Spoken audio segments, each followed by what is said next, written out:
आज हम लोग पढ़ने वाले क्लास 10th या 9th क्लास का निर्देशांक ज्यामिति। आप 10th में हो या 9th में हो, ये निर्देशांक ज्यामिति आपके लिए बेनिफिट है। देखिए, निर्देशांक ज्यामिति में हम लोग सबसे पहले पढ़ें कि निर्देशांक या नियामक कहते किसको है।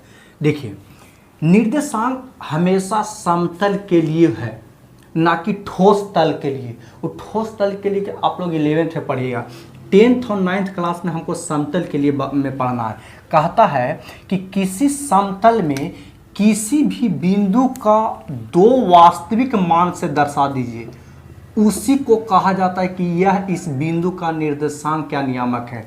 किसी समतल में किसी बिंदु को दो संख्याओं द्वारा दर्शाई जाती है, तो इस संख्या को बोलें कि उस बिंदु का निर्देशांक या नियामक है। जैसे आपको उदाहरण के लिए कोई निर्देशांक के लिए बिंदु को बड़ी अक्षर से दर्शाया जाता है, उसके लिए 3 गो बराबर लाइन का यूज किया जाता है। ए एक बिंदु है जिसमें 2-3 वास्तविक संख्या है, उसका निर्देशांक हो जाएगा। बी जो है से ए बी वास्तविक संख्या है, तो बी का निर्देशांक हो जाएगा। पी बिंदु है जिसका निर्देशांक 2/3 -1 सब वास्तविक संख्या है। तो किसी भी बिंदु का वास्तविक संख्या के द्वारा निर्देशांक दर्शाया जाता है, जिसमें 2 संख्याएं होती है और दोनों छोटी ब्रैकेट में लिखना है, बीच में कॉमा देना है, ठीक है। और साथ ही साथ पहला जो मान लिखाएगा वो x का मान होगा, दूसरा का बिंदु जो होगा से y का मान होगा। इतना आप समझ गए। अब देखिए, कार्तीय तल या समकोणिक निर्देशांक पद्धति किसे कहते हैं। देखिए, वैसा तल जिसमें 2 रेखा एक दूसरे पर लंबवत काटती है। जब 2 रेखा एक दूसरे पर लंबवत काटेगी तभी जाकर के कार्तीय तल या समकोणिक निर्देशांक पद्धति होगा। ये न कि 2 रेखा इसे काट दिया तो समकोणिक निर्देशांक पद्धति नहीं है। दोनों रेखा एक दूसरे पर लंबवत होनी चाहिए, लंबवत होगी तभी जाकर के इसको हम कार्तीय तल कहेंगे या समकोणिक निर्देशांक पद्धति। ऐसे देखो ना यार, समकोणिक मतलब समकोण वाला पद्धति होना चाहिए। आपको समझ में आ गया इतना। अब देखिए, कार्तीय तल में बहुत सारी बातें होती है, उसको बारी बारी से हम समझते हैं। देखिए, कार्तीय तल में जो क्षैतिज रेखा होता है उसको एक अक्ष बोलते हैं। क्षैतिज मतलब सूती हुई रेखा, उसको क्या बोलते हैं, तो एक अक्ष कहते हैं। और उदग्र रेखा जो होता है, जो उठी हुई रेखा, तो उसको वाई अक्ष कहते हैं। ये दोनों बात समझ में आ गया। देखिए, एक्स अक्ष और वाई अक्ष एक दूसरे को जिस बिंदु पर काटती है ना, उस बिंदु को मूल बिंदु कहते हैं, जिसे ओ से सूचित किया जाता है। इसका निर्देशांक 0 0 होता है। मूल बिंदु किसे कहते हैं, तो एक्स अक्ष और वाई अक्ष एक दूसरे को जिस बिंदु पर काटती है उसे मूल बिंदु कहते हैं। इसे ओ से सूचित किया जाता है। मूल बिंदु का निर्देशांक 0 0 होता है। पहली बात समझ में आ गया। देखिए, वाई अक्ष के दाईं ओर जाइएगा तो धनात्मक लेना है, वाई अक्ष के दाईं ओर धनात्मक और बाईं ओर ऋणात्मक। एक्स अक्ष से ऊपर की ओर धनात्मक और नीचे की ओर ऋणात्मक। ऐसे ही यार, दाईं ओर धनात्मक होता है, पॉजिटिव होता है, और बाईं ओर मतलब उल्टा नहीं, ऋणात्मक। ऊपर कोई बढ़ रहा है मतलब धनात्मक हो रहा है, नीचे मतलब घाटे में, ऊपर मतलब फायदा में। इतना आपको बात समझ में। देखिए, सबको हम आपको लिख दिए हैं। क्षैतिज रेखा को एक्स अक्ष कहते हैं, जिसे एक्स डैश से सूचित किया जाता है। धनात्मक दिशा में एक्स होगा तो ऋणात्मक दिशा में एक्स डैश। ऐसा नहीं कि आप लोग इधर डैश कर दीजिए, नहीं, गलत हो जाएगा। उदग्र रेखा को वाई अक्ष कहते हैं, जिसे वाई डैश से सूचित किया जाता है। एक्स अक्ष और वाई एक दूसरे को जिस बिंदु पर काटते हैं उसको मूल बिंदु, जिसे ओ से इसका निर्देशांक क्या होता है, 0 0। डबल बराबर ट्रिपल है, 3 गो लाइन दे लेते, इसका मतलब निर्देशांक का संकेत है। इसको आपको ध्यान में रखना है। चतुर्थांश क्या होता है, देखिए, एक्स अक्ष और वाई अक्ष एक दूसरे को काट रहा है। इससे सब देख रहे हैं कि 4 गो भाग बन गया। ये बने भाग को ही चतुर्थांश कहते हैं, ठीक है। यानी कह सकते हैं कि चतुर्थांश 4 प्रकार का हो गया। फर्स्ट चतुर्थांश, second, third and fourth. Clear. अब देखिए, अब पूछता है कि प्रथम चतुर्थांश क्या होता है। तो हम आपको बताएं कि किसी भी बिंदु के निर्देशांक में 2 गो संख्या लिखना है। एक होता है एक्स अक्ष का मान और दूसरा का होता है वाई अक्ष का मान। तो पहले लिखना है एक्स अक्ष का मान और दूसरा का लिखना है वाई अक्ष का मान। तो प्रथम चतुर्थांश में हम लोग चल के देखते हैं कि साइन क्या होगा। तो पहले तो एक्स अक्ष का मान लिखेंगे, तो एक्स अक्ष तो पॉजिटिव है और वाई अक्ष भी पॉजिटिव है, यानी पहला चतुर्थांश का निर्देशांक प्लस में लिखाएगा। क्लियर। दूसरा में आ जाते हैं। तो दूसरा में पहले एक्स का मान देखेंगे, तो एक्स का मान तो माइनस में है और y का मान प्लस में है, यानी माइनस प्लस है तो दूसरा चतुर्थांश में है। थर्ड में देखते हैं तो x का मान माइनस और y का मान माइनस, यानी माइनस माइनस जो होता है सो थर्ड चतुर्थांश का पॉइंट होता है। फोर्थ में आ जाते हैं तो पहले x पॉजिटिव है और y निगेटिव है, यानी प्लस माइनस फोर्थ चतुर्थांश का संकेत है, बिंदु है।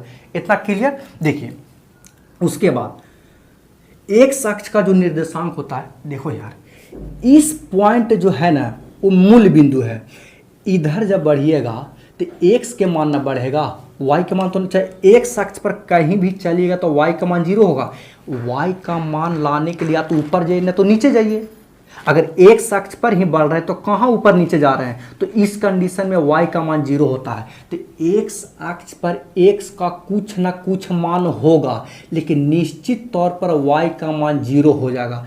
यानी कह सकते हैं कि x अक्ष का जो निर्देशांक होगा x0, x अक्ष का निर्देशांक क्या होगा x0।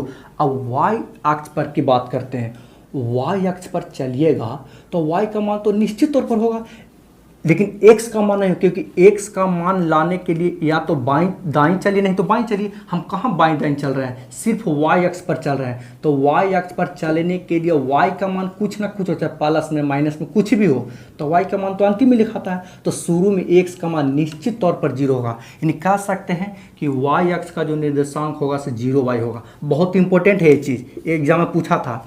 x अक्ष का समीकरण, देखिए x अक्ष पर y का मान 0, यानी y बराबर 0 हो गया से x अक्ष का समीकरण हो गया। क्लियर। उसी तरह से y अक्ष का समीकरण क्या होगा, तो y अक्ष पर x का मान 0 होता है, यानी x बराबर 0 जो हो गया से y अक्ष का समीकरण। क्लियर। अब देखिए भुज और कोटि से संबंधित बातें कई बार एग्जाम पूछता है। कोई भी बिंदु का निर्देशांक देले है तो x का जो मान होगा से भुज होगा और y का मान जो होगा से कोटि होगा। ये बहुत ही सिंपल है, एग्जाम में थोड़ा सा घुमा के पूछता है। देखिए ध्यान से, अगर हम x अक्ष से दूर चलते हैं तो दूर चलेंगे मतलब एने ना या ये ने, तो दूर जब चलिएगा तो ये y का मान है, y का मान है जी। x से दूर चलिएगा x अक्ष से तो y का मान आएगा, यानी कह सकते हैं हम लोग x अक्ष से जो दूरी होगा वो किसका मान देगा, y का मान देगा। जब y का मान, तो y का मान तो कोटि होता है, तो ये जो होगा से आपको कोटि होगा। इस बात को अच्छे से ध्यान में रखना है। वो पूछेगा x अक्ष से दूरी, तो लोग तो समझते हैं कि x अक्ष कह दिया मतलब भुज, अब फंस जाएंगे। x अक्ष से दूरी पूछ रहा है तो y का मान होता है, y का मान कोटि होता है। उसी तरह से y अक्ष से दूरी, y अक्ष से दूरी मतलब y अक्ष से दूरी तक, y अक्ष से, y अक्ष पर नहीं, इसका मतलब हो रहा है x अक्ष पर, इसका मतलब हो रहा है कि y अक्ष पर चल रहे हैं, हमको से चलना मतलब ओकरा से दूरी दूर जाना है। तो दूर मतलब एने जाइएगा ना तो एने जाइए, कन्हों से जाइए। तो हम x के ने तय कर रहे हैं, x का ना मान निकलेगा, तो x y अक्ष से दूरी जो होता है इसे x का मान बताता है, x का मान देता है। तो x के मान को क्या कहते हैं, भुज कहते हैं। तो इस बात को आपको ध्यान रखना है कि x अक्ष से दूरी यानी y का मान यानी उसको कोटि बोलेंगे, और y अक्ष से दूरी x का मान यानी उसको भुज कहेंगे। इसको आप स्क्रीनशॉट लीजिए, फिर हम लोग आगे पढ़ते हैं। अब हम लोग पढ़ते हैं दूरी सूत्र यानी डिस्टेंस फॉर्मूला। देखिए अगर दो बिंदु के बीच हमको दूरी निकालना हो, कब, जब दोनों बिंदु का निर्देशांक दिया हुआ हो तो उसके लिए एक फॉर्मूला होता है, उसी को दूरी सूत्र कहते हैं। अगर मान लीजिए कि दो गो पॉइंट दे दिया हो और दोनों का निर्देशांक दे देगा, तब कहेगा कि अब दूरी निकालिए, तो उसके बीच की जो दूरी होता है ना वो होता है x वाला जात को घटा दीजिए तो x1 माइनस x2 के होल स्क्वायर प्लस, उसी तरह से y के जात को घटा दीजिए तो y1 माइनस y2 के होल स्क्वायर। यही हो गया आपको दूरी सूत्र। ठीक है। देखिए इसका हर सूत्र का प्रूफ होता है, आपको इसमें पूरी तरह से सारा हम बता देते हैं, उसके बाद हम धीरे धीरे क्या करेंगे कि प्रूफ कर देंगे अगले वीडियो में। ठीक। अब देखिए इस पर एक क्वेश्चन कर लेते हैं। एक मान लीजिए कि बिंदु है 2 माइनस 4 और 3 0 है, और कह रहा है कि इसके बीच की दूरी निकालिए। क्या कह रहा है, दूरी निकालिए।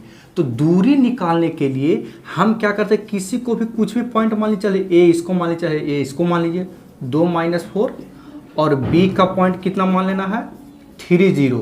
तब तो निश्चित तौर पर e जो होगा से x1 बराबर 2, पहल का x1 और दूसरा का y1, और x2 बराबर कितना हो जाएगा 3 और y2 बराबर होगा 0।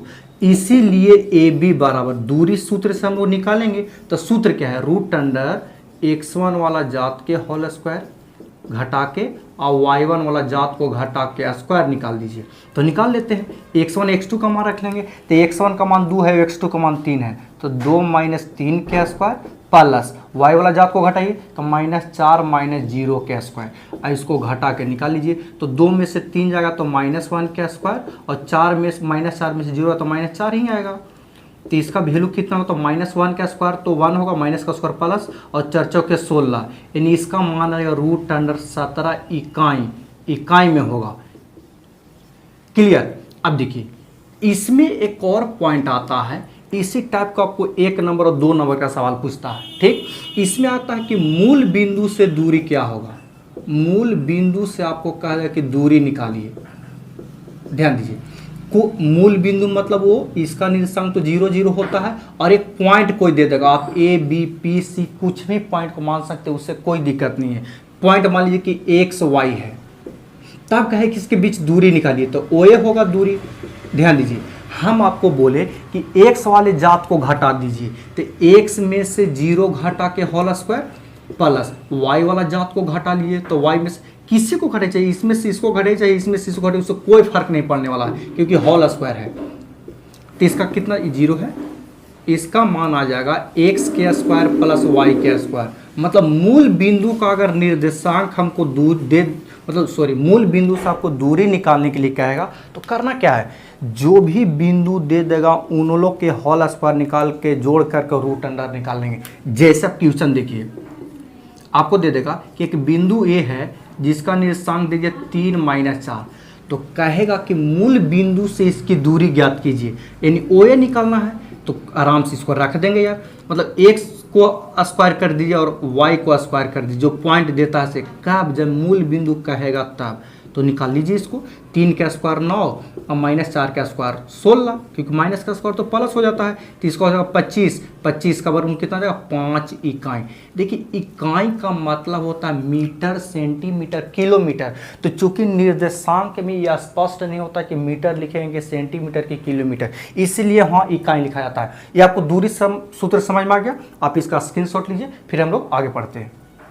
अब हम पढ़ते हैं विभाजन सूत्र यानी सेक्शन फॉर्मूला। विभाजन का मतलब होता है बांटना, यानी बांटने वाली फॉर्मूला पढ़ना है। इसमें क्या होगा कि 2 गो बिंदुओं को मिलाने वाली एक रेखा, मिलाने से एक रेखा बनेगा, उसमें बीच में एक कोई पॉइंट होगा, कहीं भी पॉइंट हो सकता है, जो इस रेखा को 2:3, 3:1, 1:2 कितनों भी अनुपात में उसको बांटेगी। तब कहे कि उस बिंदु का आप निर्देशांक निकालिए, इसी को विभाजन सूत्र बोला जाता है। तो हमने मान लिया कि A और B है, उसका निर्देशांक x1 y1 x2 y2, और P एक बिंदु है जो AB को m अनुपात n के अनुपात में विभाजित कर रही है। तब इसका विभाजन सूत्र कैसे होगा, एकदम सिंपल सा है। देखिए हम लोग P का निर्देशांक जब निकालेंगे तो निश्चित तौर पर पहले x का मान लिखाता है, उसके बाद y का मान लिखाता है। तो इसमें तिरछा को ध्यान रखना है कि m से गुना करेंगे पहले x वाला जात में, मतलब mx2, बीच में प्लस और माइनस दोनों होगा, क्यों होगा आगे बताते हैं। उसके बाद n से गुना करेंगे x वाला में, nx1 बटा m और n को नीचे जोड़ भी दीजिए और साथ ही घटा दीजिए। क्लियर, प्लस माइनस अभी मत ध्यान रखिए, अभी हम जो बता रहे हैं कि कैसे क्या करना है उस पर ध्यान दीजिए। m से गुना करना है तिरछी, पहले x का है इसलिए x वाला में गुना करेंगे, फिर n से भी x वाला में, और यही काम y वाला में करेंगे। तो m से गुना करेंगे y वाला में, तो my2, अब बीच में प्लस माइनस, फिर n से भी गुना करेंगे आपकी y वाला में, क्योंकि x वाला मान निकालेगा तो y वाला मान निकलेगा। ठीक है, ny1 बटा m और n होगा उसी को प्लस माइनस दोनों लिखिए। याद हुआ ये वाला, एकदम बिल्कुल सिंपल है याद करना यार। ठीक है, देखिए प्लस माइनस हमने क्यों लिख रहा है। विभाजन 2 टाइप के होता है, कौन कौन होता है, एक होता है अंतः विभाजन और दूसरा होता है बाह्य विभाजन। अब बात है कि इसमें अंतः और बाह्य विभाजन क्या हुआ। बाह्य विभाजन देखिए अंतः विभाजन में जो होता है उस प्लस लेके चलना है आपको। क्या लेके चलना है? प्लस, यानी mx2 प्लस nx1 बटा m प्लस n, ऊपर प्लस तो नीचे ही प्लस, और my2 प्लस ny1 बटा m प्लस n, और बाह्य विभाजन में क्या करना है? माइनस लेके चलना है। अब आप पूछिए कि क्यों आप प्लस इसमें लेके चल रहे, क्यों इसको माइनस में? तो भाई प्रूफ होता है। अगले वीडियो में आपको हर एक सूत्र को बारी बारी से आपको प्रूफ कर देंगे हम। पॉइंट आप पी भी लिख सकते हैं, कुछ भी लिख सकते हैं यार, ऐसा नहीं सोचे खाली पी लिख रहे हैं। तो mx2 माइनस nx1 बटा m माइनस n, और my2 माइनस ny1 बटा m माइनस n। इतना आपको समझ में आ गया। एक पॉइंट इसमें और बहुत इंपॉर्टेंट है, वो है मध्य बिंदु का निर्देशांक। आपको बीच में पॉइंट दे देगा मध्य बिंदु का निर्देशांक।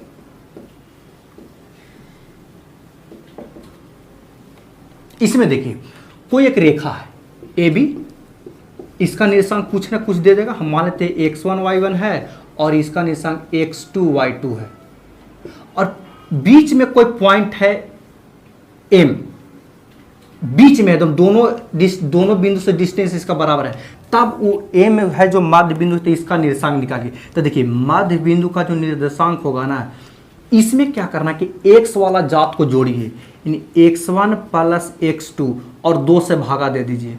उसी तरह से y वाला जात को जोड़ दीजिए, तो y1 प्लस y2 बटा 2। ये हो गया आपको मध्य बिंदु का निशान। 1 नंबर और 2 नंबर बहुत ज़्यादा इंपॉर्टेंट है। और ये वाला देखिए 1 नंबर पूछा था कि विभाजन सूत्र निम्नलिखित में से कौन है। वो कह दिया था कि a और b बिंदु है जिसका निशान दे दिया m और n अनुपात में विभाजित कर रही है, केवल विभाजन बोला था।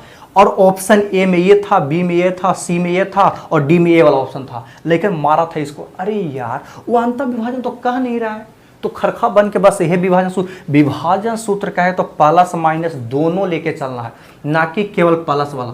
क्लियर आपको समझ में आ गया? इसका स्क्रीनशॉट लीजिए, इस पर हम आपको क्वेश्चन करवाते हैं। देखिए इस पर हम लोग क्वेश्चन करते हैं। क्वेश्चन क्या है कि बिंदु -2 2 और -3 3 को मिलाने वाली रेखा को एक बिंदु 2:3 के अनुपात में विभाजित करती है, तो उस बिंदु का निर्देशांक निकाले। ये 2014 में 2 नंबर पर क्वेश्चन पूछा था। अब तो यह देखिए ये बोला है कि 2:3 के अनुपात में विभाजित करती है, तो हम अंतः पर निकाले कि बाह्य पर निकाले कि दोनों पर निकाले। अगर आपको कुछ ना कहे तो उसका मतलब अंतः समझना है, ना कि आप दोनों निकाल दीजिएगा। ठीक है, नंबर को भी ध्यान रखिए कि 2 नंबर में पूछ रहा है कि 5 नंबर में। अगर यही बोल करके 5 नंबर, तो एक बार पूछा भी है 5 नंबर में, बोला कि अंतः और बाह्य दोनों विभाजन के लिए उस बिंदु का निर्देशांक निकाले, तो दोनों पर निकालेंगे। यहाँ पर 2 नंबर के है तो नहीं बोला, तो अंतः विभाजन आपको समझना। तब हम सोल्यूशन कर लेते हैं। देखिए इसको सोल्व करेंगे तो इसको ए और बी तो बोला नहीं है, तो हमने क्या करेंगे कि माना कि ए और बी मान लेते हैं कि -2 2, और बी का निर्देशांक कितना है -3 3, और m बटा n मान दे दिया है 2:3। यहाँ पर फिगर आप जरूर बना दीजिएगा। फिगर बना देने से ना एग्जामिनर को क्वेश्चन देखने की ज़रूरत नहीं पड़ता है, क्योंकि अब जब फिगर बना दे तो उसको समझ में आ गया। इस पॉइंट को P मान लीजिए, a:2:3 दे दिया, तो समझ को हो मतलब ये 2 पॉइंट ऐसा दिया और 2:3 तो इसका मतलब बिंदु P का निर्देशांक निकाला। क्लियर? देखिए यहाँ पे लिखेंगे इसीलिए विभाजन सूत्र से, तो P का तो यहाँ पर अंतः वाला लिखेंगे, तो mx2 याद कीजिए mx2 प्लस nx1 बटा m प्लस n, और सेम प्रकार से my2 प्लस ny1 बटा m प्लस n। अगर वायदा में आप अगर जल्दी में हैं, एग्जाम हॉल में टाइम जाने वाला है और सूत्र भी याद नहीं है जल्दी के चक्कर में, तो देखिए वहाँ पर बस खाली ऐसे कर लेना है। क्या करना है? तिरछा से गुना, तो 2 गुने -3, 2 गुने -3, बीच में तो प्लस, 3 गुने -2, 3 गुने -2 बटा m प्लस n, मतलब उसको जोड़ लेना था। ऐसे ना आपको बताया था याद करने के लिए। तो 2 गुने आपके y वाला जात में गुना करेंगे, तो 2 गुने 3 बीच में प्लस, और 3 गुने 2 बटा m प्लस n, 2 + 3। इसको हल कर लीजिए, काम खत्म हो गया।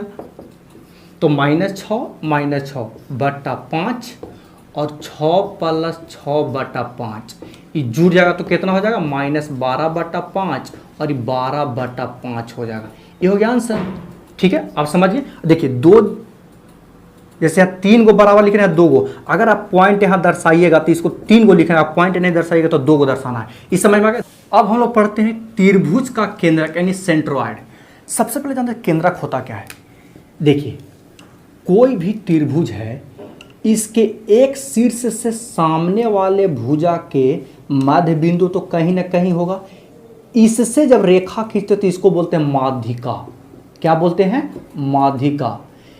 तब तो कह सकते हैं कि एक शीर्ष से एक माध्यिका तो 3 शीर्ष से 3 गो माध्यिका, तो तीनों माध्यिका को खींचिए। तो हम इसमें खींच रहे हैं आपको, एक ये वाला हो गया और एक ये वाला हो गया और एक ए वाला हो गया। तो तीनों माध्यिका जिस बिंदु पर मिलती है उसी को केंद्रक बोलते हैं, जिसे जी से सूचित किया जाता है। क्लियर? यानी जी कहीं इधर होगा तो माध्यिका को जो केंद्रक होता है 2:1 के अनुपात में विभाजित करती है। ये भी बात आपको ध्यान में रखना है। अब जब हमको केंद्रक समझ में आ गया तो हम आसानी से केंद्रक का निर्देशांक निकाल सकते हैं। इसे जी से सूचित किया जाता है। तो जी का निर्देशांक क्या होता है? तो त्रिभुज के तीनों शीर्ष है ना, तो तीनों में x वाला जात को जोड़ दीजिए, यानी x1 plus x2 plus x3 बटा 3। जब x वाला जात को जोड़ दिए तो y वाला जात को भी जोड़ दीजिए, यानी y1 plus y2 plus y3 बटा 3। क्लियर? ये हो गया आपको केंद्रक का निर्देशांक। एक नंबर में कई बार पूछा है। ठीक है, इस पर एक क्वेश्चन आपको करवा देते हैं। देखिए ये क्वेश्चन 2017 में पूछा है और बोला था कि एक त्रिभुज के तीनों शीर्षों का निर्देशांक है तो इसका केंद्रक निकालिए। तो कोई भी ABC ले लीजिए। ए इसको ले लेते हैं 3-5, बी को ले लेते हैं, किसी को भी ले सकते हो यार, बी किसी भी लीजिए, उससे कोई फर्क नहीं पड़ने वाला है। आप लोग निकाल के भी देख सकते हैं। 10-2 तब कह रहा कि केंद्रक का निर्देशांक। कोई बात नहीं, एक्स वाला जात को जोड़ दीजिए 3, ये माइनस में हो जाए क्योंकि माइनस में, प्लस 10/3। वाई वाला जात को जोड़ दीजिए, यानी -5 प्लस 4 -2/3 हो गया। अब इसको जोड़ घटा कर लीजिए यार। तो 10, 3 और 10 जुटेगा तो 13 में से 7 जाएगा तो 6/3 और 5 2 7 माइनस में और 7 माइनस में 4 प्लस में है तो -3/3 आ जाएगा। ठीक है, इसको काट लीजिए, यानी 2 आई आ गया 1, यानी इसका केंद्रक का निर्देशांक 2 - 1। तो ये समझ में आ गया। 1 नंबर और 2 नंबर दोनों में पूछता है। ये भी ध्यान रखना है कि केंद्रक जो होता है से माध्यिका को कितने अनुपात में विभाजित करती है? 2:1 में। बहुत इंपॉर्टेंट है 1 नंबर के लिए। समझ में आ गया? आप इसका स्क्रीनशॉट लीजिए, उसके बाद हम लोग आगे पढ़ते हैं। अब हम लोग पढ़ते हैं त्रिभुज का क्षेत्रफल यानी एरिया ऑफ ट्रायंगल। मतलब एक त्रिभुज के तीनों शीर्षों का निर्देशांक दे दिया जाए तो उसका क्षेत्रफल हम लोग कैसे निकालेंगे? इसका सूत्र बहुत ही शानदार है और बहुत खतरनाक भी है, क्योंकि उसको देखने में इतना खतरनाक तो मत कहिए, लेकिन याद करना उतना ही आसान है। देखिए आपको याद करवाते हैं। उसके क्षेत्रफल को डेल्टा से सूचित करते हैं। इसका सूत्र देखिए क्या होता है, x1 y2 - y3 plus x2 y3 - y1 plus x3 y1 - y2 और मोड। देखिए इसको याद करने का एक ट्रिक है, 123, 231 और 312।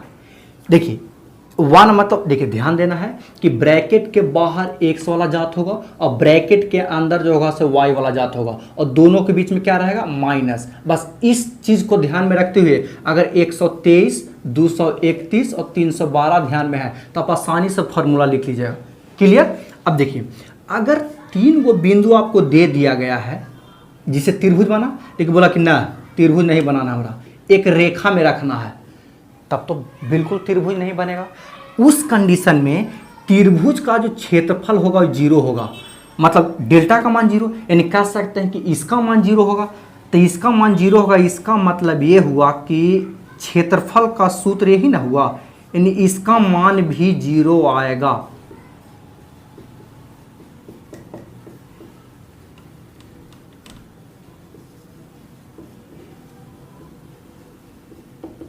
इसका मान 0 आएगा। अब देखिए पूछा था एक बार सवाल कि 3 बिंदु संरेख है प्रूफ कीजिए।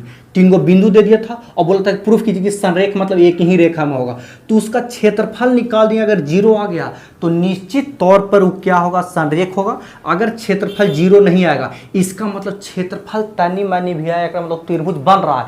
थोड़ा सा आएगा तो छोटा त्रिभुज, बड़ा आएगा तो बड़ा त्रिभुज बनेगा। समझ में आ गया? इसको आप स्क्रीनशॉट लीजिए, इसके बाद इस पर ट्यूशन करवाते हैं आपको। एक क्वेश्चन है जो 2016 में पूछा है, और पूछा था कि अगर त्रिभुज का क्षेत्रफल निकालिए यदि त्रिभुज के तीनों शीर्षों का निर्देशांक दिया हुआ है।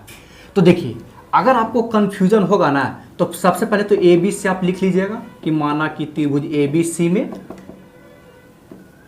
3 - 5 और सी का निर्देशांक 5 2। ठीक, अब इसके बाद क्या कीजिएगा कि आप x1 और y1 ये सब लिख लीजिएगा। x1 बराबर -5 और x2 बराबर -1, x2 बराबर हो जाएगा 3 और y2 बराबर होगा -5, x3 बराबर हो जाएगा 5 और y3 बराबर हो जाएगा 2। x1 x2 x3 y1 y2 y3। उसके बाद आसानी से आप सूत्र 123 फिर 231 फिर 312 हो गया। हम सूत्र लिख देंगे, सूत्र लिखना है नहीं तो आपको नंबर काट लगेगा वो 1/2। अब x1 का वैल्यू आराम से रख दीजिए -5, y2 का मान -5 है और y3 का मान है 2 प्लस x2 का मान 3, y3 का नहीं है तो 2 और y1 माइनस और माइनस प्लस हो जाएगा। x3 का मान 5 है, y1 का मान -1 है और y2 का मान माइनस है, तो माइनस ऑलरेडी वो पहले से माइनस, तो माइनस माइनस प्लस हो जाएगा। इसको कैलकुलेशन कर लीजिए, तो -5 गुने -7 माइनस माइनस तो जुड़ जाएगा, प्लस 3 गुने 3 प्लस 5 गुने घट के 4 आ जाएगा 1/2। ये माइनस माइनस प्लस 35, 3 3 9 5 के 20 ऐड कीजिए तो 9 पर 14 के 4 हाथ में ले, 3 2 5 और 1 6 64 1/2। हाँ देखिए, अगर ये माइनस में आता तो ब्रैकेट के बाहर प्लस निकलता, और प्लस है तो भाई प्लस से रहेगा। ऐसा नहीं कि प्लस को माइनस, माइनस को प्लस नहीं, हमेशा प्लस खाली माइनस को प्लस करती है, प्लस को कुछ भी नहीं करती है। तो 32 वर्ग इकाई इसका क्या हो गया आंसर। 2 नंबर में कई बार ये सवाल पूछा, आप इसका स्क्रीनशॉट ले लीजिए। देखिए, हमने आपको जितना भी सूत्र बताया ना, उस सब सूत्र को अगले वीडियो में बारी बारी से आपको प्रूफ करेंगे, क्योंकि ये बता दिए तब आसानी से क्वेश्चन आंसर बनाइएगा और उसको भी प्रूफ करेंगे, ताकि आपको पता चले कि फॉर्मूला आता कैसे है। कोई इंसान अटेंडम रात में सपना तो नहीं देखा होगा कि भाई सूत्र क्षेत्रफल कैसा होता है, चलिए आप लोग याद कर लीजिए। ऐसा नहीं, इस सबके प्रूफ है, आप सब फॉर्मूला को प्रूफ करेंगे। ठीक हो।